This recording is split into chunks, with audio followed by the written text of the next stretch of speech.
गए और अपनी बात बताई। शिव जी ने तोते से कहा, तुम कैसे कह सकते हो कि संसार में स्त्री पुरुषों की अपेक्षा ज्यादा पापी और विश्वासघाती हैं? अगर आप यह कहानी सुन रहे हैं तो पूरा सुनिए। इस कथा को आधा अधूरा छोड़कर जाने की गलती मत करिएगा, क्योंकि इस पवित्र कथा को पूरा सुनने से मनचाहा फल की प्राप्ति होगी। इसलिए इस कथा को पूरा सुने। आप शिव भक्त हैं तो भोलेनाथ का अनादर ना करें। तोता बोला, प्रभु, मैं आपको एक कहानी को सुनाना चाहता हूँ, जिससे हम सबको यह साबित होगा कि स्त्री पुरुषों की अपेक्षा ज्यादा पापी और विश्वासघाती होती है। फिर भगवान शिव बोले, ठीक है, तुम कहानी सुनाओ श्रोताओं। तब तक माता पार्वती आ जाती है और कहती है, मुझे भी यह कहानी सुननी है, मैं भी सुनना चाहती हूँ। तब भगवान शिव कहते हैं, ठीक है, बैठो। फिर तोता भगवान शिव और माता पार्वती के सामने कहानी सुनाने लगता है।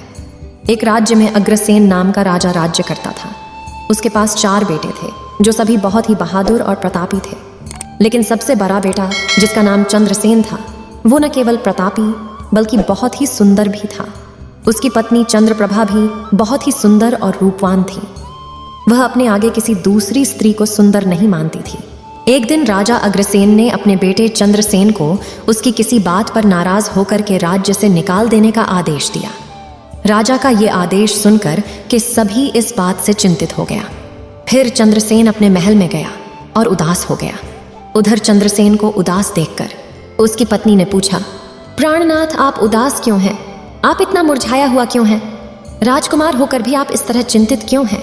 तब चंद्रसेन सोचने लगा कि मैंने बहुत बुरा किया है और अपनी सारी बात अपनी पत्नी को बता दी। उसी समय उसकी पत्नी मूर्छित हो जाती है। फिर दासियों ने चंद्रप्रभा पर गुलाब का पानी का छिड़काव किया, तब जाकर वो होश में आ गई। अब होश में आकर चंद्रप्रभा ने अपने पति राजकुमार चंद्रसेन से कहा, आप मुझे दासी पर छोड़कर परदेश चले जाएंगे तो मैं आपके बिना कैसे जी पाऊंगी? मैं भी आपके साथ ही चलूंगी। तब राजकुमार चंद्रसेन कहता है, तुम मेरे साथ कैसे चल सकती हो? क्योंकि दूसरे राज्य में अनेक प्रकार के संकट होते हैं और तुम नर्म नाजुक महलों में रहने वाली, महलों के बिना यह कष्ट कैसे बर्दाश्त कर पाओगी? फिर तो राजकुमार चंद्रसेन की बात को सुनकर रानी चंद्रप्रभा कहती है, प्रीतम, जितने भी दुख दूसरे राज्य में आएंगे वो सब हमारे साथ होते हुए सूखी से भी अधिक सुखमय लगेंगे। महल के सुख बिना आपके जंगल के दुखों से भी अधिक डरावने लगेंगे, इसलिए मैं भी आपके साथ चलूंगी। अब तोता कहता है, प्रभु, रानी चंद्रप्रभा की आंखों में आंसू देखकर चंद्रसेन ने मन में सोचा कि वह मेरे बिना नहीं रह सकती, इसलिए मुझे इसको तड़पते हुए छोड़कर चलना सही नहीं होगा। इन सभी बातों को सोचते हुए राजकुमार चंद्रसेन अपनी पत्नी चंद्रप्रभा से कहते हैं, तुम उदास नहीं होना, हम तुम्हें साथ लेकर जाएंगे।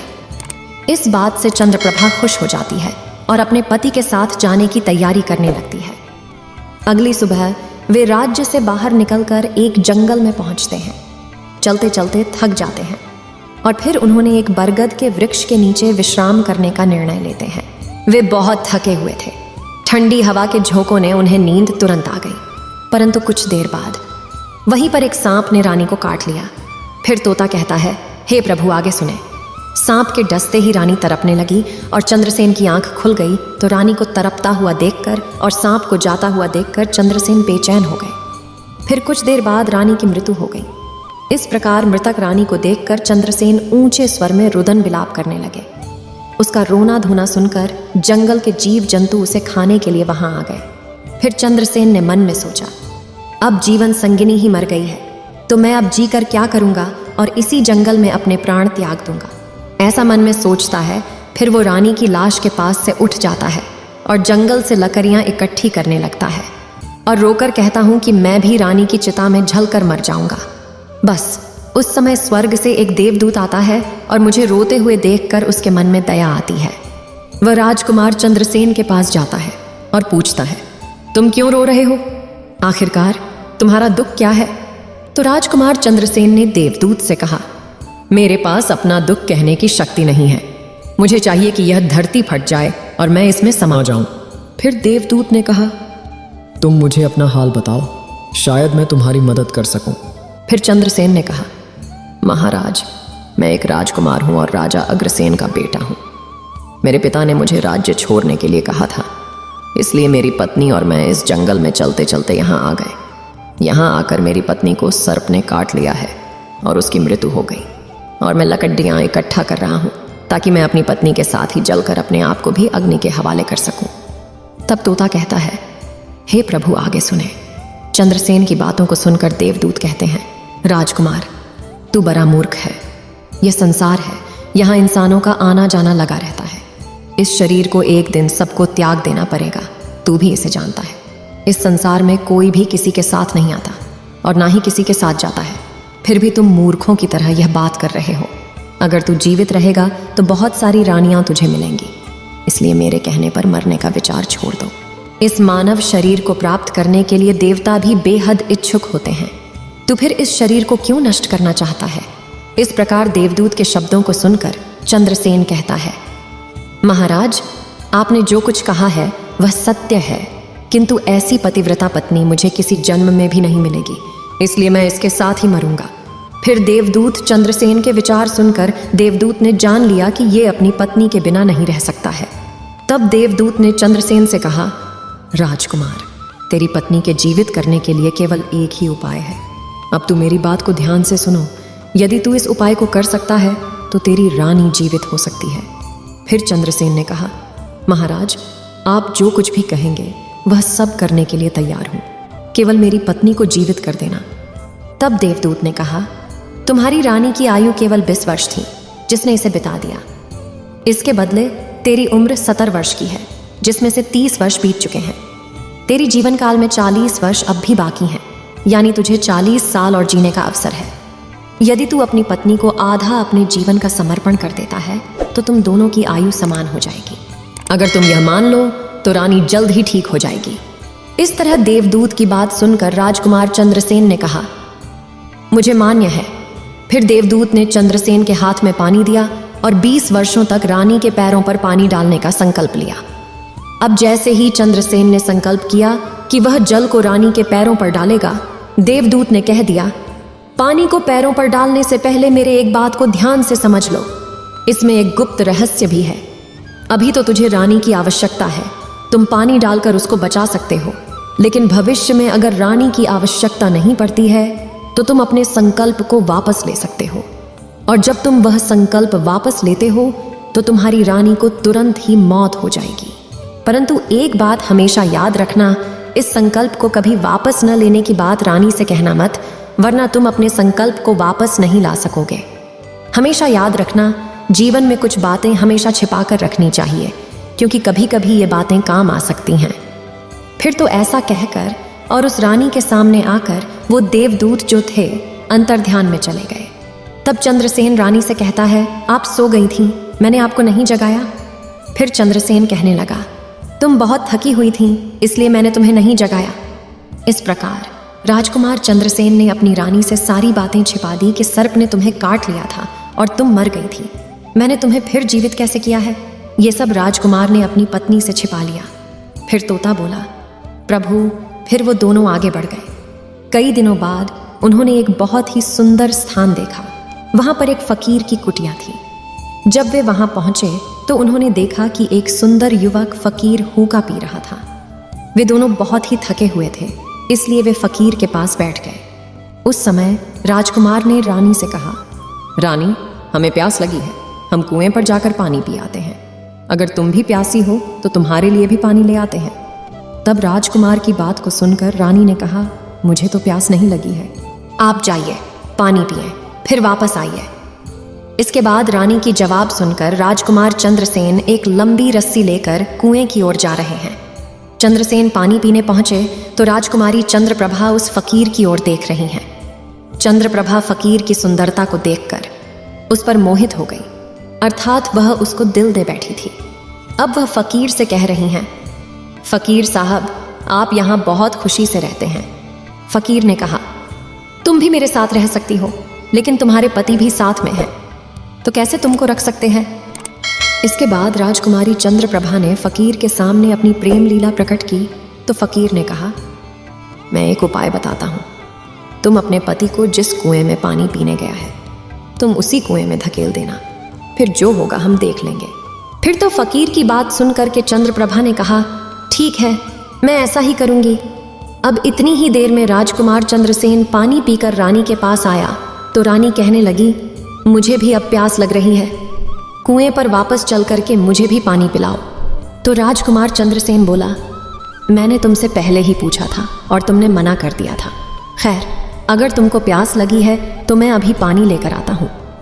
तब चंद्रसेन पानी लेने चला तो रानी भी उसके साथ चल दी और कहने लगी, मैं भी तुम्हारे साथ चलती हूँ। बेचारा चंद्रसेन तो उसके प्रेम में पागल था। उसको क्या मालूम था कि ये मेरे प्राण लेने के लिए मेरे साथ आ रही है। श्रोताओं, वास्तव में विद्वान सच कहते हैं कि स्त्रियों के चरित्र को देवता भी नहीं जान सकते। मानव क्या चीज़ होता है, उनके जाल में अच्छे बुद्धिमान भी फंस जाते हैं। जब राजकुमार चंद्रसेन कुएं पर जाकर पानी भरने के लिए डोल भरता है तो रानी ने अपने पति यानी राजकुमार चंद्रसेन को धक्का देकर कुएं में गिरा देती है और खुद फकीर के पास चली जाती है। वह फकीर रानी को अपने साथ ले जाकर एक राज्य में बस जाता है। वहां दोनों खुशी से रहने लगते हैं। फकीर ने फिर रानी को ऐसा नाचना और गाना सिखाया कि वह नृत्यांगना के रूप में मशहूर हो गई। धीरे धीरे वह राजकुमारी पूरे नगर में प्रसिद्ध हो गई। इस तरह रानी के नृत्य और गीत के कारण वह फकीर के पास लाखों रुपए बन गए। रानी भी उस फकीर के साथ मस्ती में रहने लगी थी। जिस समय रानी ने अपने पति चंद्रसेन को कुएं में धकेल दिया था, तब संयोग से एक जंजीर जो कुएं में लटकी थी उसे पकड़ लिया था। चंद्रसेन ने उसको पकड़ा और कुएं में लटकता रहा। ईश्वर को याद करते हुए वो सोचने लगा, क्या यही मेरे प्यार की सजा है। और कुछ समय बाद बंजारों का एक काफिला वहां आया। काफिले में से एक बंजारा डोल लेकर कुएं का पानी भरने लगा। जब उसने पानी में डोल डाला तब चंद्रसेन ने उसका डोल हाथ से पकड़ लिया। बंजारा यह देखकर चौंक गया और पूछा, तुम कौन हो? राजकुमार चंद्रसेन ने कहा, भाई, मैं आफत का मारा हुआ हूँ, मुझे यहाँ से निकालो और मेरी जान बचाओ। मैं सारी जिंदगी आपके उपकार को नहीं भूलूंगा। और ऐसा कह करके राजकुमार बंजारे से प्रार्थना करने लगा। फिर तो राजकुमार चंद्रसेन के दुख को देखकर कि उस बंजारे को उस पर दया आ गई और उसने चंद्रसेन को कुएं से बाहर निकाल लिया और फिर पूछा, ये भाई, तुम कौन हो? तुम इस कुएं में कैसे गिरे? तुम मुझे अपना हाल बताओ। तब चंद्रसेन ने कहा, भाई, मैं अपना हाल आपसे कैसे कहूँ? जो मुश्किलें मेरे साथ हुई हैं, भगवान ना करे किसी के साथ ऐसा हो। फिर चंद्रसेन ने कहा, यदि तुम मुझसे जानना ही चाहते हो तो मैं आपको अपनी कहानी सुनाता हूँ। मैं एक राजकुमार हूँ। मेरे पिता ने मुझे राज्य से निकाल दिया था, इसलिए मैं अपनी प्रिय पत्नी के साथ एक जंगल में पहुँच गया। मेरी पत्नी और मैं एक दूसरे से बहुत प्यार करते थे। जंगल में एक सांप ने मेरी पत्नी को काट लिया, जिससे उसकी मृत्यु हो गई। मैं जब अपनी पत्नी के साथ मरने जा रहा था तब एक देवदूत ने मुझ पर दया की और मेरी आयु के 20 वर्ष में मेरी पत्नी को देने के बाद उसे पुनः जीवित कर दिया। फिर हम उस जंगल से आगे बढ़े। कुछ दिनों बाद हम एक स्थान पर पहुंचे जहां एक फकीर का डेरा था। मुझे प्यास लगी, मैं पानी पीने गया। जब मैं वापस आया तो मेरी पत्नी ने मुझसे कहा कि उसको भी प्यास लगी है, मुझे भी पानी पिलाओ। और इसी तरह कहकर मेरी पत्नी मेरे साथ उस कुएं पर आ गई। मैं कुएं से पानी निकाल रहा था तो उसने मुझे पीछे से धक्का दिया। कुएं में लटकी हुई एक जंजीर मेरे हाथ में आ गई, जिससे मैं कुएं में गिरने से बच गया।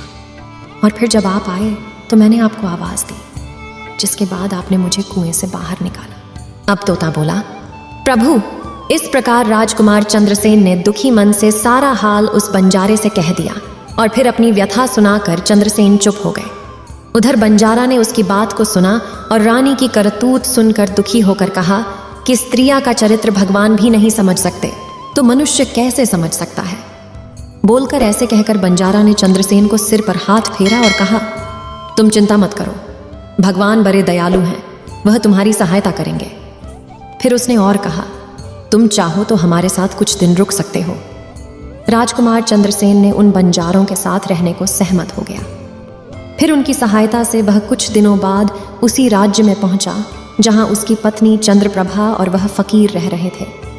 उस राज्य को देखकर वह बंजारे से कहा, भाई, मेरी इच्छा है कि तुम कुछ दिन इस राज्य में रहते हैं। तब बंजारे ने कहा, आप जैसे चाहें, मुझे कोई आपत्ति नहीं है। फिर राजकुमार चंद्रसेन, जो बंजारे से विदा होकर राज्य में आया, काम की तलाश में घूमने लगे। कुछ दिनों बाद राजकुमार की मेहनत परिश्रम देखकर उसे एक बड़े व्यापारी ने अपने पास नौकरी पर रख लिया। इस तरह राजकुमार चंद्रसेन ने उस व्यापारी के पास रहना शुरू किया और बड़ी मेहनत और प्यार से अपने कर्तव्यों का निर्वाह करना शुरू किया। यह देखकर उस व्यापारी ने चंद्रसेन को बड़ा सम्मान दिया और उसे अपने यहाँ का मुनीब बना लिया। और इस तरीके से राजकुमार चंद्रसेन के दिन बड़ी खुशी खुशी गुजरने लगे। अब एक दिन नगर के राजा के यहाँ चंद्रप्रभा के नृत्य का आयोजन हुआ। राजा ने उस शहर के सभी बड़े व्यापारी और सेठों को अपने यहाँ नृत्य देखने के लिए आमंत्रित किया। जब राजकुमारी चंद्रप्रभा का नृत्य होने वाला था, शहर के सभी व्यापारी और सेठ साहूकार राजा के यहाँ पहुंच गए। चंद्रसेन, जो रानी के नृत्य और गायन की प्रशंसा सुनता था, उसने भी सोचा कि मुझे इस नृत्य को देखना चाहिए। उसने भी राजा के दरबार में सेठ के साथ यहाँ पहुंच गया। रानी ने अप्सरा के समान नृत्य किया और उनकी सुरीली आवाज में कई सुंदर रागों को प्रस्तुत किया। उनके गाने को सुनकर महफिल के सभी लोग आश्चर्य में आ गए और सभी बहुत सारे इनाम दिए। इसके साथ ही राजा से लेकर प्रजा तक सभी ने उन्हें प्रशंसा की। राजकुमार चंद्रसेन ने अपने हाथ की अंगूठी उठाई जिसमें हीरा जरा हुआ था और फिर वह उसे उतारकर रानी चंद्रप्रभा को भेंट कर दी। इसके बाद रानी चंद्रप्रभा ने अंगूठी को पहचान लिया और मन ही मन में कहने लगी, यह तो बहुत बड़ा आश्चर्य हो गया। मेरा पति जिंदा है और यहाँ पहुंच गए हैं। अब वह मुझे छोड़ेगा नहीं, इसलिए मुझे कुछ ऐसा करना चाहिए जिससे वह मारा जा सके। उसने मन में सोचा, अब मैं यहाँ के राजा को एक सुरीली गाना और नृत्य सुनाऊंगी जिससे वह खुश होकर मुझे कुछ मांगने के लिए बोलेंगे। तब मैं राजा के आदेश से उन्हें मारवा दूंगी। इसके बाद राजकुमारी चंद्रप्रभा ने एक सुरीली गाना और नृत्य को सुनाई। रानी की इस बसंत की बहार को सुनकर राजा खुश हुआ। वह चंद्रप्रभा को वो बोले, मैं तुम पर बहुत खुश हूँ, तुम मुझसे क्या मांगती हो? तब राजकुमारी ने कहा, अगर आप मुझसे प्रसन्न हैं तो सबसे पहले मुझे बच्चन दीजिए और फिर जो कुछ मैं मांगूंगी वह आप मुझे वही देंगे। फिर चंद्रप्रभा ने कहा, इस सभा में मेरे एक चोर है, कृपया उसे फांसी की सजा दें। राजा ने कहा, तुम उस चोर को मेरे सामने लाओ। रानी ने उसका हाथ पकड़ा और उसे राजा के सामने ले गई। राजा ने अपने सैनिकों को आदेश दिया कि उस चोर को जल्लादों के पास ले जाओ और उसे चोर को फांसी पर चढ़ा दो।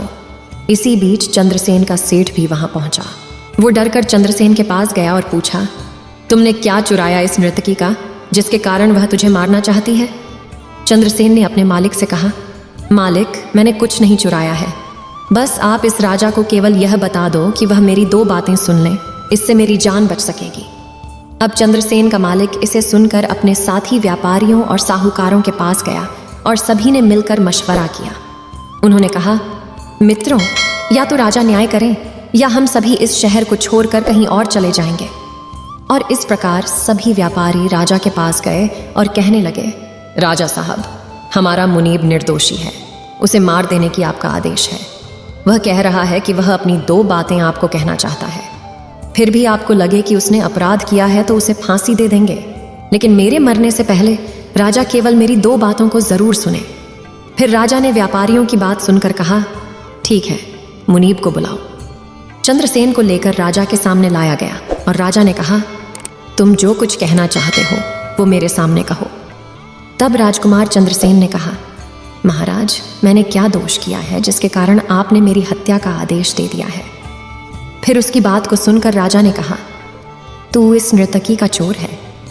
तो चंद्रसेन ने कहा, नहीं महाराज, मैं इस उल्टा स्त्री का पति हूँ जिसने कुएं में धकेल कर एक फकीर के साथ चली आई है। राजकुमारी चंद्रप्रभा ने समझ लिया कि बात बिगड़ रही है। तब राजा से कहती है, महाराज, मैं कुलटा हूँ, यह झूठ बोल रहा है। ये कौन है? मैं इसे जानता तक नहीं, ये तो मेरा चोर है, मैं सिर्फ इतना ही जानती हूँ। फिर राजकुमार चंद्रसेन ने कहा, महाराज, ठीक है, अगर यह मेरी पत्नी नहीं है तो वो सब कुछ जो मैंने रास्ते में छोड़ा था वह मेरी अमानत के रूप में वापस कर दें। फिर चंद्रसेन रानी की ओर देखे। राजकुमार ने अपनी अमानत को लौटाने की बात की तो राजकुमारी चंद्रप्रभा ने इसे स्वीकार कर लिया। तब चंद्रसेन ने कहा, अच्छा, अब तुम अपने हाथों में पानी लो, हमारा न्याय इसी सभा में होगा। पानी लेकर वह जमीन पर रखा और कहा, वह वस्तु जो मेरे पास रास्ते में दी गई थी मैं अब वापस कर रहा हूँ। रानी ने भी पानी लिया और कहा, जो वस्तु इसने मुझे रास्ते में दी थी मैं अब वापस कर रही हूँ। जैसे ही वह अपने हाथों का पानी छोड़ा, रानी के प्राण छूट गए। यह दृश्य देखकर वहां के लोग हैरान रह गए। तो राजा ने यह देख चिंतित होकर चंद्रसेन से कहा, यह क्या हो गया? बताओ मुझे सच्चाई। तब राजकुमार चंद्रसेन ने अपनी कहानी शुरू की, अपने जीवन की सब घटनाओं को खुलकर बताते हुए उसके देश निकाले जाने से लेकर अब तक के सभी घटनाओं को सुनाया। राजा ने सब कुछ सुनकर चंद्रसेन को अपने गले लगा लिया और अपनी बेटी की शादी चंद्रसेन के साथ कर दी। तोता ने कहा, प्रभु, मैंने इस कहानी को सुना है। मैं भी स्त्रियों से घृणा करता हूँ और मैं यह कह सकता हूँ कि इस संसार में स्त्रियां पुरुषों से अधिक पापी और विश्वासघाती होती हैं। अब श्रोताओं, एक बार तोते ने भगवान शिव और पार्वती को एक कहानी से यह बताया कि स्त्री पुरुषों की तुलना में अधिक पापी और विश्वासघाती होती हैं। तो सभी ने इसे सुनकर हैरानी में डाल दिया। पार्वती ने कहा, प्रभु, मुझे लगता है कि तोते सच कह रहा है। स्त्री तो सभी में से केवल एक दो ही बिना नैतिक मूल्यों और ईमानदारी के हो सकती है, परंतु पुरुषों में भी ऐसे कुछ हैं जो पापी और विश्वासघाती हो सकते हैं। फिर भगवान शिव ने पूछा, ठीक है, तो मैना तुम कैसे सिद्ध करोगी यह बात? मैं भी एक कहानी सुनाती हूँ जिससे स्पष्ट होगा कि स्त्री की तुलना में पुरुष अधिक पापी और विश्वासघाती होते हैं। फिर माता पार्वती कहना शुरू किया, प्रभु, एक गांव में एक परिवार रहता था जो बहुत ही धनवान था और उस धनवान यानी सेठ का बेटा एक अद्भुत प्रकार का व्यक्ति था। सेठ का बेटा इतना जुआरी था कि सेठ उसके बारे में सोचते सोचते परेशान रहता था। एक दिन उनका बेटा जुआ खेल रहा था। उसी दिन उसके पिता का निधन हो गया।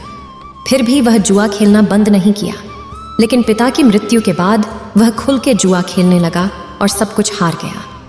फिर वह अपने गांव से दूर चला गया और एक सेठ के घर पहुंचा और सेठ से बोला, मुझे बहुत तेज प्यास लगी है, मुझे एक ग्लास पानी मिलेगा?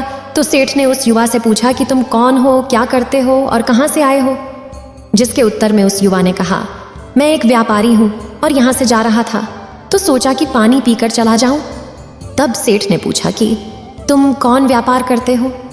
तब युवा कहता है, व्यापार करते समय मेरे सामान समुद्र में गिर गया, इसलिए यदि आप मेरी कुछ मदद कर दें तो अच्छा होगा। फिर सेठ ने लड़के की बात सुनी और फिर उसकी बातों के जाल में फंस गया और कहने लगे कि बेटा, तुम तो ठीक हो और कुछ कमा भी लेते हो, तो क्या मेरी बेटी से शादी करोगे? अब तो ये बात सुनकर युवा खुश हो जाता है और शादी के लिए हाँ कह देता है, जिसके बाद दोनों का विवाह हो जाता है। प्रभु, इस प्रकार सेठ अपनी बेटी को धन के साथ विदा कर देते हैं। उधर युवा लड़का को तो बस केवल धन के लिए विवाह करना था, तो उसने वो भी कर लिया। अब विवाह के बाद जब युवा सेठ की लड़की को साथ लेकर जा रहे थे तो एक जंगल आ गया। वहां पर युवा लड़का अपनी पत्नी से बोला, देखो, हम अभी जंगल में हैं, यहाँ कोई चोर हमारे गहनों को चुरा सकता है, इसलिए आप अपने सभी गहनों को मुझे दे दें ताकि हम सुरक्षित रह सकें। युवा की पत्नी ने अपने पति पर भरोसा किया और अपने सभी गहनों को उन्हें सौंप दिया। और क्यों ना करें, क्योंकि वह उनके पति थे। उसके बाद युवा ने अपनी पत्नी के गहनों को एक पारदर्शी बंधने में बांध लिया और फिर वे जंगल में आराम से ठहरे। इस दौरान युवा के मन में लालच उत्पन्न हुआ और उनकी पत्नी के साथ जाने वाली एक दासी थी जिसे सेठ ने अपनी लड़की के साथ भेजा था। युवा ने फिर उस दासी को मार डाला।